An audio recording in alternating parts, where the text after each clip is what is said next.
Hello, romance writers. Welcome back to Write with Heart. Today we're going to be talking about writing to market in romance.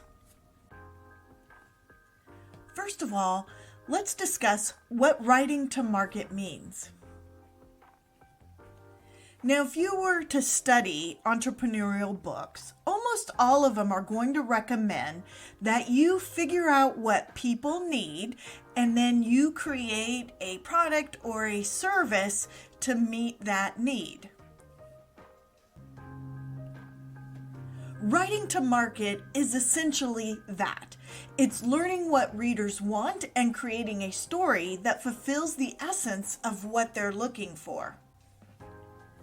Now, there are some who think that writing to market involves selling out or providing something formulaic or lacking in substance, which, to my mind, is a little insulting to readers. I think the backlash comes from the fact that most writers don't have an entrepreneurial mindset, at least not when they're first starting out. The idea of switching from indulging in their creativity to fulfilling a market need is seen as being different, as if one can't be creative if they're writing to market. But the reality is that any author who wants to sell books, whether or not they write to market, they need to find readers. So either way, they need to provide something that readers are going to want to read. Another concern expressed about writing to market is that it means that you'll be copying other writers, which is absolutely not the case. Yes, you do want to study the books that are resonating with readers, but you're not going to copy them. When you're writing to market, you're trying to tap into similar emotional triggers of other successful books in your genre. It's really that adage that we find in traditional publish that you want to write something similar but different. So let's talk a little bit about why you might want to consider writing to market. Any writer who has the goal of publishing and selling books must get to know their ideal reader. Now, how it was done in the past is that a writer would write a book, and then after it was published, they would go out to find their readers.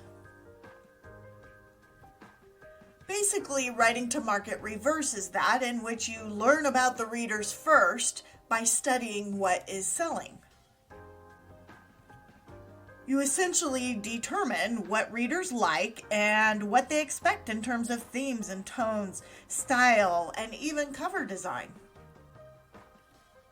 And then you write a book that will appeal to that group of readers. Now, the advantage to doing this, in theory, is that you'll ride the wave of popularity and sell lots of books. Another potential benefit of writing to market is that it could make you a better writer by encouraging you to write in areas that you might not have considered before. I am a ghostwriter, and my client is frequently pushing me, challenging me to write things that often feel a little bit out of my comfort zone or that I've never tried before. And while it was a little bit scary, I truly believe that it has pushed me into being a better, more creative writer. So now let's talk about why you might not want to write to market. I mean, if writing to market can increase your chance of success, shouldn't you be doing it? And the answer to that is not necessarily. The first reason you might not want to write to market is that what the market is reading might be things that you don't feel comfortable writing. For example, maybe dark romances are all the rage, but you prefer to write something lighter. Maybe slow burn is popular, but you like to get your couple together earlier in the book. Perhaps you don't want to write about a billionaire, or maybe you'd rather have the billionaire be the woman.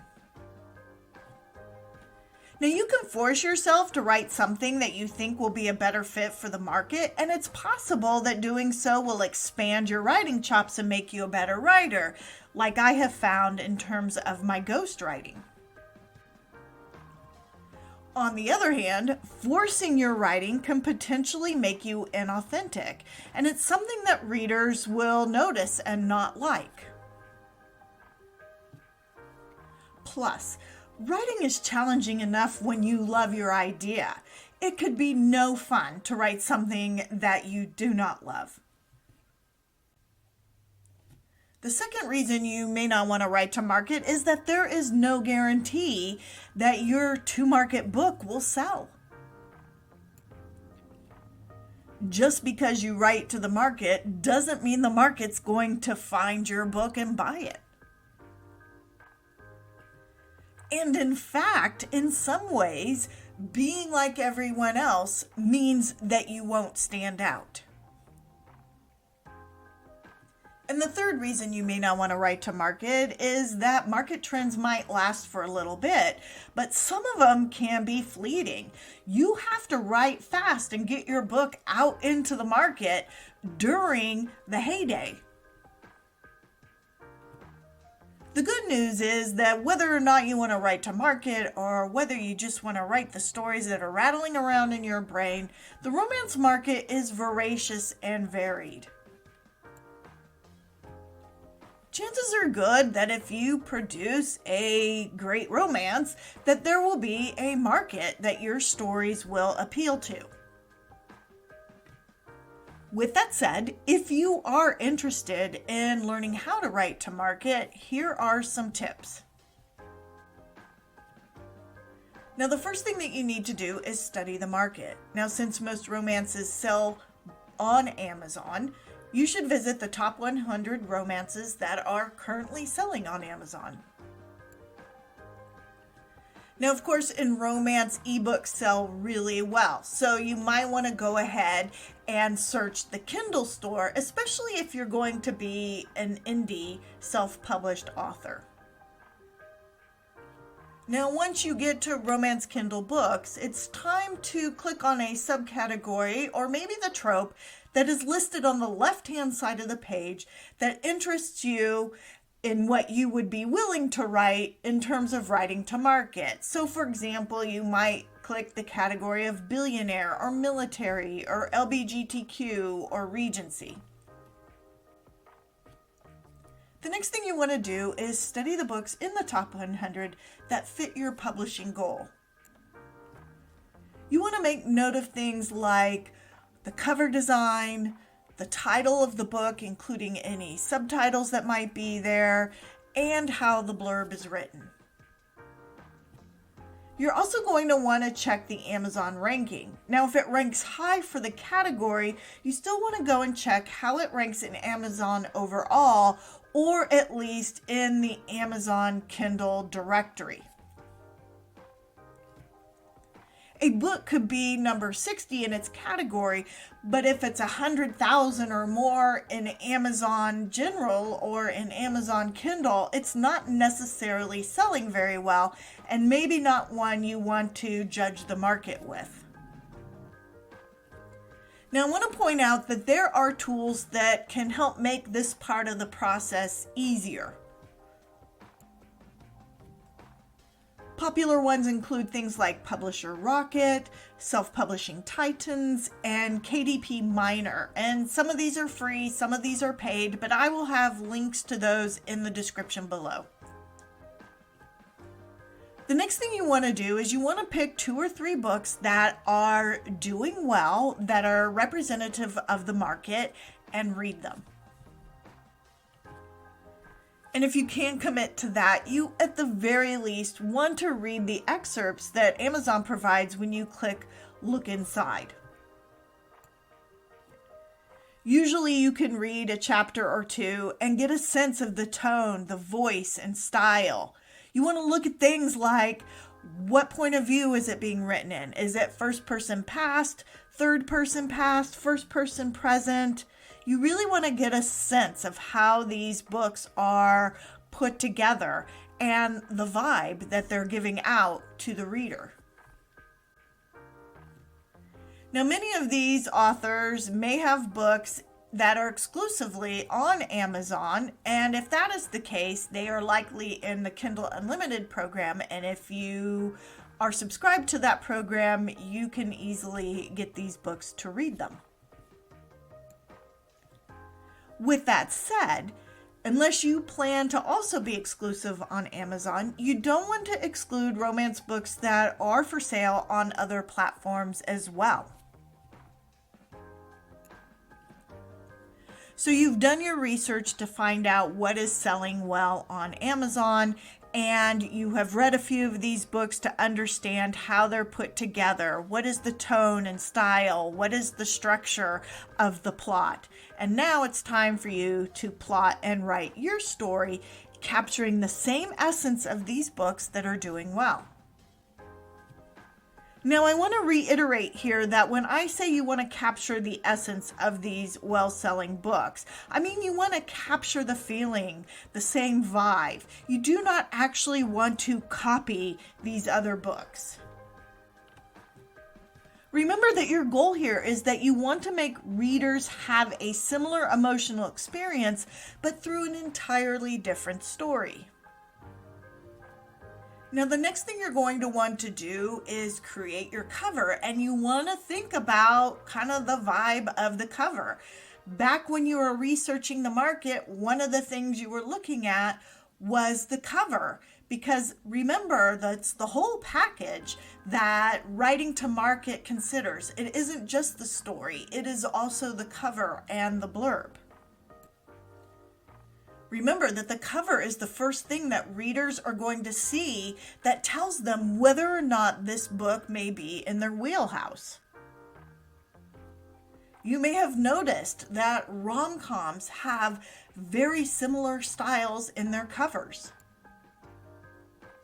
When readers are looking to read a romantic comedy, they're going to skip over the books that don't have a rom-com type cover. Our spicy romance novels tend to have a sexy, powerful man on the cover. Dark romances tend to have covers that indicate their darkness, whether it's mafia, paranormal, or suspense. And of course, pastels or a happy, fully dressed couple on the cover often suggests a sweet romance. Now, of course, you want to be careful about judging a book by its cover because these rules aren't necessarily set in stone, and like all trends, can change. With that said, covers are the first impression that readers have of your book, and from it, they're going to decide whether or not to read the blurb and buy it. So if you are writing to market, you're going to want to study the covers that are currently popular for whatever it is that you're writing so that it will attract that market. And I just want to remind you again that these trends can change. So it is important that you study them if your goal is to appeal to a specific reader. Now, the next thing you do after you have your book and your cover is that you need to have a blurb or description, and it should be written in a similar style and tone as the books that are your comp books that are selling well. Similar to the cover, this is where readers make the determination if this book is going to be something that is interesting to them. So again, we're studying the blurbs of the books that are selling well to figure out how they are written. How are they attracting the market? So you want to look at things like, are they written in first person or third person? How provocative are they? Is the blurb written in paragraphs or just a bunch of statements with spacing in between them? Is it long? Is it short?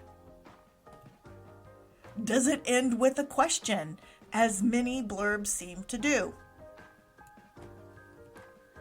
So that is a really quick overview on how to write a romance to market. But I want to remind you that writing to market isn't necessarily a guarantee of success. Sure, because you've written something that you know readers enjoy, you have the potential to achieve success. But your success is really going to be based on whether or not you can get your book in front of that market. So, along with having written a book to market, you still need to promote it. Now, if you would like to read the text version of this video, you can do so over at writewithheart.com, and I will have a link directly to it in the description below. At the time of this recording, it is October 3rd, and we have just started Preptober 2023. It is not too late to join if you would like to be a part of the challenge, where in October we will prepare a book idea, which could be your idea or it could be a write to market idea. We have weekly calls. There's a daily email that goes out to give you tips and inspiration and motivation and resources. And we have a private group over at writewithheart.com where we can all get together and talk, and a weekly call where we can all get together and talk. And again, it is free to join. You can still participate and get access to the emails that have already gone out. I will have a link to the challenge down below. And finally, if you haven't been to Write with Heart yet, please stop by. It is a free online community for romance authors where you can create a profile, access a growing library of tools and resources. You can blog, you can participate in groups. We have weekly tips and industry news, weekly Zoom calls for support and camaraderie, and a whole lot more. I hope that you will stop by and visit. And again, the link will be in the description below. Thank you so much for watching today. I do hope that you found this information interesting and that you will be back for more videos on writing romance. Until next time, this is Jenna Harte wishing you peace, love, and happily ever after.